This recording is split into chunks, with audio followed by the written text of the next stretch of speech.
The oversight role of Parliament is very important in this country. And I don't think they have done very well. And whether they have been captured by the executive is everyone is guess.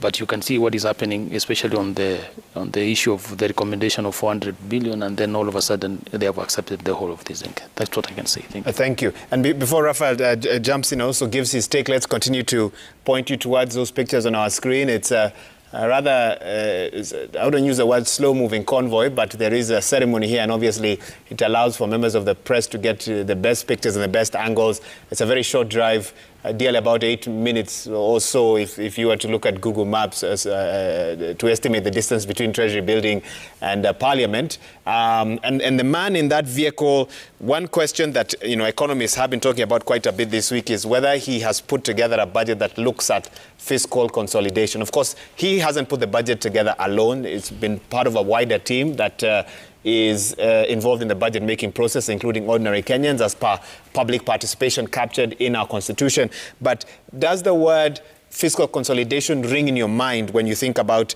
a budget like this, when you look at some of the priorities? And Raphael, maybe you can jump in immediately with that. All right. Thanks for you guys. So I have a couple of reactions to his comment, but I'll go to the fiscal consolidation question.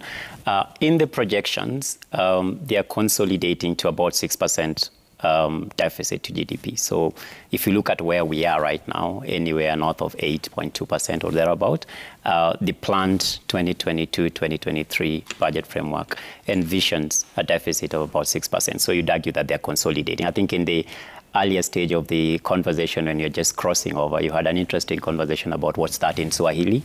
And I was whispering to your Swahili colleague that I think that meant funga mishipi. Oh, funga mishipi. Yeah, that's that. I'm very poor in Swahili, but that's all I could point to. So okay, just hold on 1 minute. I don't our viewers to be distracted. I think the pace has picked up now. Of this convoy. I beg your pardon, Raphael. You're making a very important point that I don't want to get lost with the pictures on our screen. For some reason, the momentum of the convoy has now changed. There's a sense of urgency to get the CS to Parliament buildings there, where he will table that budget for the last time under this regime. Who knows what next year will look like, and that's why I give that very specifically, navigating this roundabout now onto Parliament Road and into Parliament buildings. That was rather dramatic. And that's why, Raphael, I felt let's allow our viewers just to take this in before I come back to you. But obviously the convoy will now slow down as it navigates that last little distance now on Parliament Road and get into Parliament buildings, where some of the staff members of Parliament, leadership of Parliament, both houses, etc., are expected to be on standby to welcome the CS, who will then be escorted to the chambers there and then finally to the floor to read his budget, to table it rather, because we already have a sense. And there we can definitely see Gladys Wanga. She chairs the Finance Committee, I believe. I think we would have also expected to see someone like Kanini Kega, chairs the Budget Committee, and others who've been highly involved, greatly involved in the budget-making process, and will continue to do so, because remember, there's some things that have not been done by virtue of the fact that the budget is being read earlier than it would traditionally. But really, some very interesting pictures there on our screen. I think also members of the press have been forced to jog quite a bit as they take photos, and together with security personnel and the security teams of the CS and the other National Treasury leadership and the governor of Central Bank, if he'll also make his way here, and others as well. But the CS is now in Parliament, or at least within the compound, and will shortly be escorted to the floor of the House to read that budget. Raphael, I think now we can allow you to say something. Please proceed. All right. Yeah. So I was making the point that by plan, yes, they're pursuing fiscal consolidation.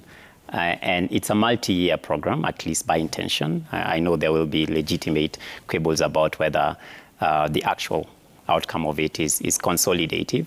So it's multi-year, and it's both sides of the budget process. So it's both revenue initiatives and expenditure side as well, so prioritizing some expenditure.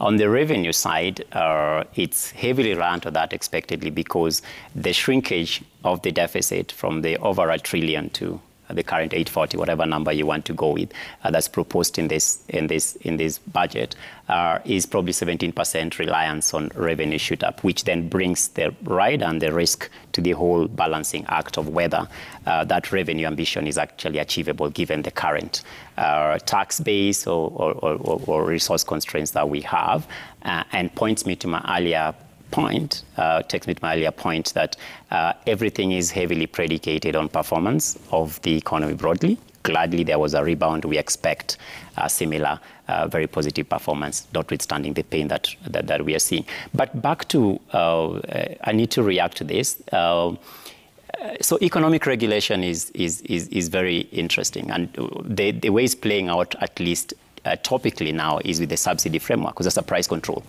The reason why, and one politician was asking why we don't have that problems in Uganda, the reason we do is because the subsidy actually supports a price control framework. You've seen the distortions there too, if that is not illustrative enough, which takes me to the interest rate cap question. And I want you to